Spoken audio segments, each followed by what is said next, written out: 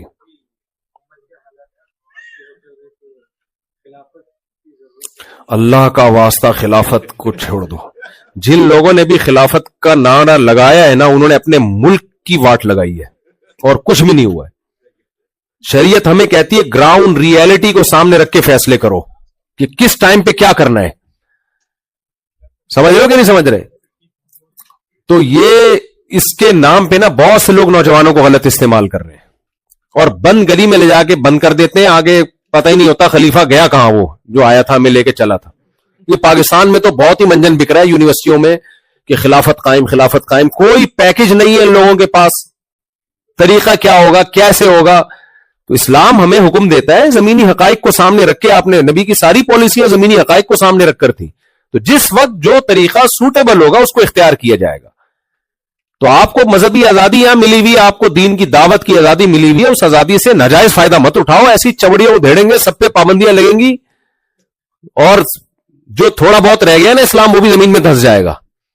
تو اتنا ایفورٹ کریں جتنا چل سکتے ہیں. وہ تو امیر سے شانتی کی, اس پہ پورا ایک ٹاپک ہے مدلل, میرا ایک ڈیڑھ گھنٹے کے بیانات ہیں کہ اسلام میں ہمیں غیر مسلم اسٹیٹ میں کیسے رہنا ہے. اس کی بھی ہدایات اسلام میں موجود ہیں, قرآن میں موجود ہیں.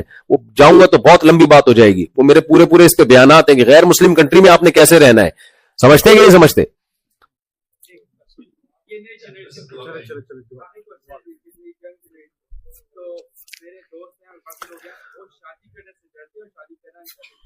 جو شادی کرنے سے ڈرتا ہے اس کو کرنی بھی نہیں چاہیے. یہ مردوں کا کام ہے, آدمیوں کا کام ہے. ڈرپوک لوگوں کا کام ہے ہی نہیں.